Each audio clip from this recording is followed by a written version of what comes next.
Hello दोस्तों, मैं Syed Saif fitness media में आप सभी का स्वागत करता हूं। आज हम लोग बात करेंगे फोटोग्राफर्स की। जी हाँ, फोटोग्राफर्स। मुझ में, आप में, हम सब में कहीं ना कहीं एक फोटोग्राफर छुपा है, जो कि सोशल मीडिया के साइट्स पे कभी कभी दिख भी जाता है। जैसे कि व्हाट्सएप हो, फेसबुक हो, इंस्टाग्राम हो, कई लोगों के अलग अलग स्टाइल में हम लोग डीपी देखते हैं। तो ये बहुत बड़ा सबूत है कि हम लोग एक फोटोग्राफर का और एक मॉडल का भी रोल निभाते हैं। लॉकडाउन के साइड इफेक्ट में फोटोग्राफी बिजनेस पे काफी सारा इम्पैक्ट हुआ है, उसी बारे में हम लोग बात करेंगे, फोटोग्राफी इंडस्ट्री के बारे में। वो कहते हैं ना, 1 पिक्चर इज वर्थ 1000 वर्ड्स। दुल्हन की हल्दी से लेके विदाई तक, दूल्हे की बारात से लेके उसके घर जाने तक की सारी चीजों का गवाह ये फोटोग्राफर बनता है। वो अपनी कैमरे में वीडियो के जरिए या फोटो के जरिए सारी चीजें कैद करता है, ताकि 20 साल के बाद भी जब आप वो एल्बम खोल के देखते हो तो बिना टाइम मशीन के आप उस पल में, उस वक्त में चल जाते हो, उस दौर में जी के आ जाते हो, उन यादों को जी लेते हो। आज उसी फोटोग्राफर के बारे में हम लोग आज बात करेंगे। ये एक फोटोग्राफर की मां है जो लॉकडाउन के चलते फोटोग्राफर के ऑर्डर कैंसिल होने से उसके परिवार पे, उस पे क्या बीत रही है, ये आप इनकी ही ज़बानी देखिए।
ये ऑर्नामेंट्स मी माझ्या मिसेसचं सोनं गहाण ठेवलं, काही व्याजाने पैसे घेतले, काहीचं लोन केलं, इव्हन म्हणजे पाहुण्या रावळ्यांकडनं उसने पासने करून पैसे घेतले आणि कॅमेरा घेतलेला आहे। अच्छा,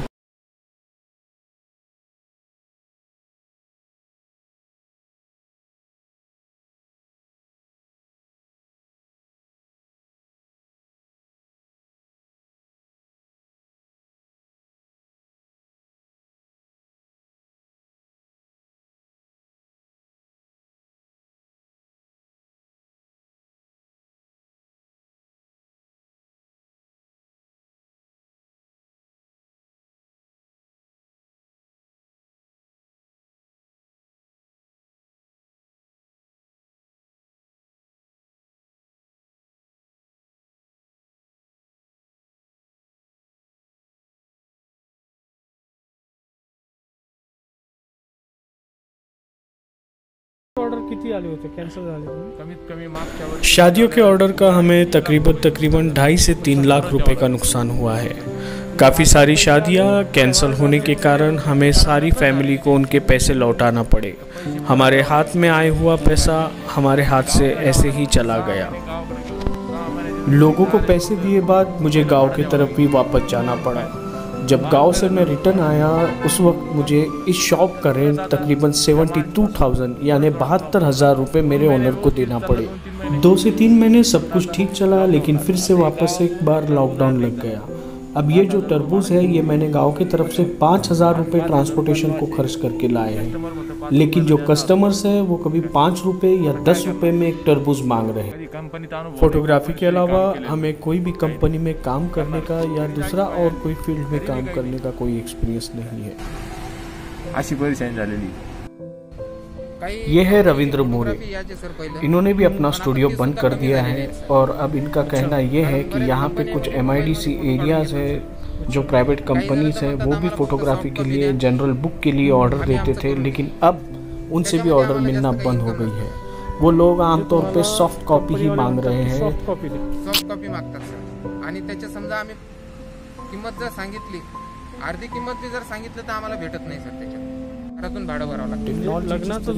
लग्नाचा सीझन असतो सर आमचा, पासपोर्टचा धंदा वगैरे काही नसतो। पासपोर्ट किती येतात सर, दिवसातून 1-2 पासपोर्ट येतात, आता पासपोर्ट सुद्धा येत नाही, लेकिन आजकल प्रत्येक ऑफिस में पासपोर्टची सुविधा झालेली आहे सर, डिजिटल फॉर्मॅट। अच्छा, मोबाईलहून जे काढून मोबाईलहून घेतात, जिसका परिणाम हमारे नवीन आलेले कॅमेरे जे आहे, वेब कॅमेरे ते न घेतात। आता कलेक्टर ऑफिस मध्ये जर रजिस्ट्रीला गेलं तर तिथंच पासपोर्ट काढून घेतात सर। अच्छा, तर मला एक सांगा, रजिस्ट्रीला जे पासपोर्ट लागायचे आपल्याला 4-5 जणांचे, एखाद्या स्टुडिओ मध्ये, माझ्याच स्टुडिओ मध्ये नाही, कोणाकडे बी जर गेले तर ते 5 जणांचे फोटो जर काढले तर त्याला 5-50 रुपये भेटायचे सर। अच्छा, पण आता ते 5-50 इस लॉकडाउन के चलते इनके ऑर्डर कैंसिल हुए हैं, जिसके कारण इन्हें भी पैसों का नुकसान हुआ है। सध्या किती ऑर्डर तुमचे? सबसे बड़ी बात तो यह है कि जब एक फोटोग्राफर वेडिंग ऑर्डर लेने के लिए किसी पार्टी के घर पे जाता है तो वो सिर्फ अपना ही रोजगार नहीं लेता, अपनी ही ऑर्डर नहीं लेता, बल्कि उससे जुड़े फोटोग्राफी से जुड़े काफ़ी सारे लोगों का रोजगार वो लेके आता है। जैसे कि वीडियो एडिटिंग हो गए, फोटो एल्बम बनाने वाले हो गए, फोटो एडिटर हो गए, ऐसे काफ़ी सारे लोग इस इंडस्ट्री से जुड़े हैं जिनका रोजगार एक फोटोग्राफर सामने वाली पार्टी को कन्विंस करके लेके आता है। काम दिल्याच्या नंतर त्याचा परिवार चालतं सर। नजर आ रहा है कुछ फोटोग्राफर्स अपने स्टूडियो बंद कर चुके हैं और वो दूसरे बिजनेस की तरफ जा रहे हैं। 10 से 15 साल जो फोटोग्राफर्स ऑलरेडी इस बिजनेस में है, अब वो टेक्निकली दूसरा काम नहीं कर सकते, जो कि अपना जो एक वे चलता है उस वे को छोड़ के वापस से दूसरे वे ज्वाइन करना उनके लिए मुश्किल जा रही है। तो कहीं ना कहीं महाराष्ट्र शासन ने, साथ ही साथ केंद्र सरकार ने भी प्रोफेशनल फोटोग्राफर्स के बारे में कुछ न कुछ सोचना चाहिए।